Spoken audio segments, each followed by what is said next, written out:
जय गुरु जी, शुक्राना गुरु जी, अनंतम अनंतम शुक्राना। ओम नमः शिवाय, शिव जी सदा सहाय। ओम नमः शिवाय, गुरु जी सदा सहाय। संगत जी, आज की कथा प्रारंभ हो रही है। हम सभी बड़ी प्रेम भक्ति भाव पूर्वक श्रवण करेंगे। सभी संगत परिवार के साथ शेयर करें। अधिक से अधिक संगत परिवार तक इस दिव्य महापुराण की कथा पहुँचे और सभी श्रवण करें, सभी का कल्याण हो। पितृपक्ष चल रहा है, सभी पितरों को मुक्ति मिले। सभी जितनी भी भटकती आत्माएं हैं संगत जी, चाहे वो हमारे पितृ हों या दूसरे के पितृ हों, पितृपक्ष में हमें सभी के लिए गुरु जी से अरदास करनी चाहिए। कभी कभी कुछ लोग ऐसे भी होते हैं कि जिनके कोई नहीं होता है तो वो आत्माएं भटकती हैं।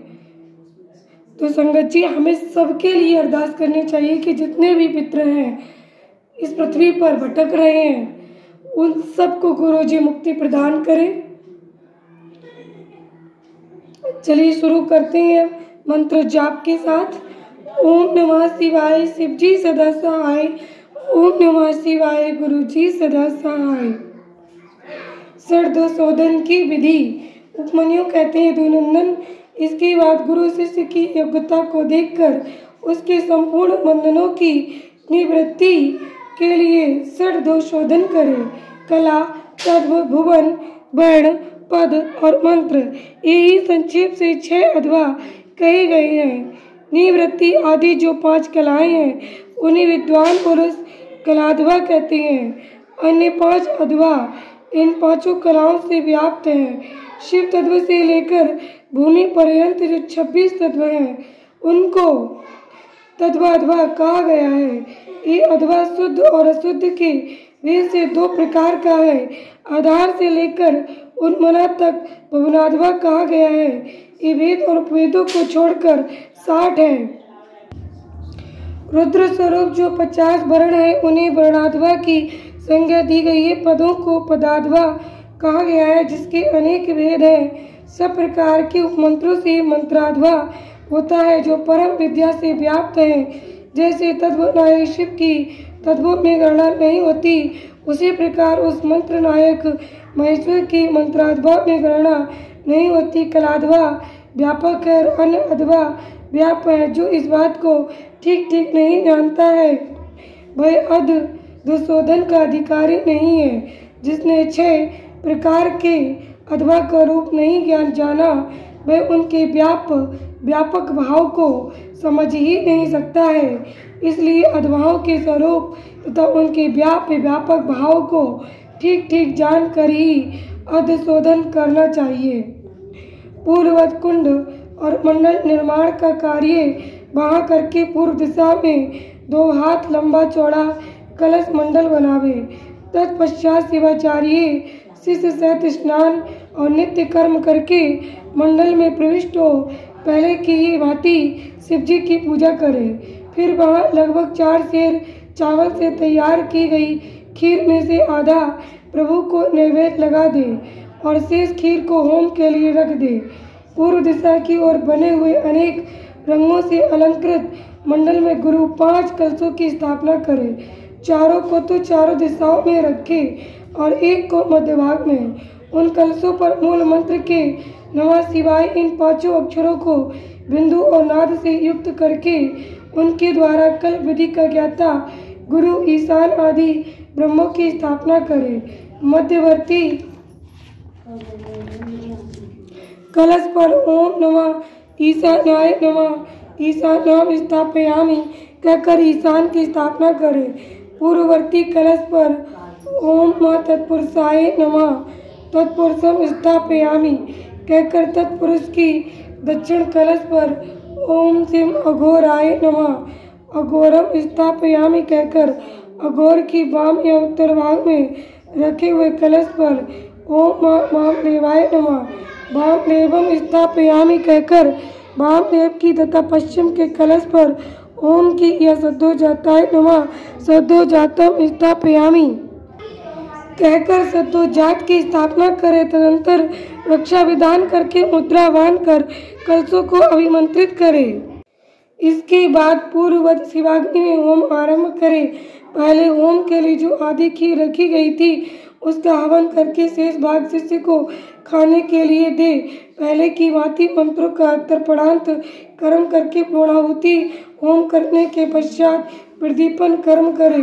प्रदीपन कर्म में ओम हूँ नमः शिवाय फट स्वाहा का उच्चारण करके क्रमशः हृदय आदि अंगों को 3-3 आहुतियाँ देनी चाहिए। अंगों में हृदय, सिर, शिखा, कवच, नेत्रत्रय और अस्त्र, इन 6 की गणना है। इनमें से एक एक अंग को 3-3 बार मंत्र पढ़कर 3-3 आहुतियाँ देनी चाहिए। इन सब के स्वरूप का तेजस्वी रूप में चिंतन करना चाहिए। इसके बाद ब्राह्मण की कुमारी कन्या के द्वारा काते हुए सफेद सूत को एक बार त्रिगुण करके पुनः त्रिगुण करे। फिर उस सूत्र को अभिमंत्रित करके उसका एक छोर शिष्य की शिखा के अग्रभाग में बांध दे। शिष्य सिर ऊंचा करके खड़ा हो जाए। उस अवस्था में वह सूत उसके पैर के अंगूठे तक लटकता रहे। सूत को इस तरह लटकाकर उसमें सुषुम्ना नाड़ी की संयोजना करे। फिर मंत्र के गुरु शांत मुद्रा के साथ मूल मंत्र से 3 आहुति का होम करके उस नाड़ी को लेकर उस सूत्र में स्थापित करे। फिर पूर्ववत फूल फेंककर शिष्य के हृदय में ताड़न करे और उससे चैतन्य को लेकर 12 आहुतियों के पश्चात शिव को निवेदन कर उस लटकते हुए सूत्र को एक सूत्र से जोड़े और हूँ फट मंत्र से रक्षा करके उस सूत्र को शिष्य के शरीर में लपेट दे। फिर ये भावना करे कि शिष्य का शरीर मूल त्रय में पास है। भोग और भोगत्व ही इसका लक्षण है। ये विषय इंद्रिय और देह आदि का जनक है। निरंतर शांत तीता आदि 5 कलाओं को जो आकाशादि तत्व रूपणी है उस सूत्र में उनके नाम ले लेकर जोड़ना चाहिए। यथा व्योम रूपणी शांततीत कला योजयामि, वायु रूपणी शांति कलाम योजयामि तेजो रूपणी, विद्या कला योजयामि जल रूपणी, प्रतिष्ठा कला योजयामि पृथ्वी रूपणी, निर्वर्ती कला योजयामि इति।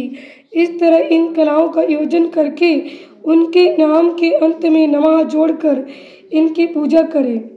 यथा शांततीताय कलाय नमः, शांति कलाय नमः इत्यादि, अथवा आकाशादि के बीजभूत हाँ या रा मा ला मंत्रों द्वारा या पंचाक्षर के 5 अक्षरों में नाद बिंदु का योग करके बीज रूप हुए उन मंत्र क्षरों द्वारा क्रमशः पूर्वोक्त कार्य करके तत्व आदि में मलादि पासों की व्याप्ति का चिंतन करे। इसी तरह मलादि पासों में भी कलाओं की व्याप्ति देखे। फिर आहुति करके उन कलाओं को संदीप्त करे।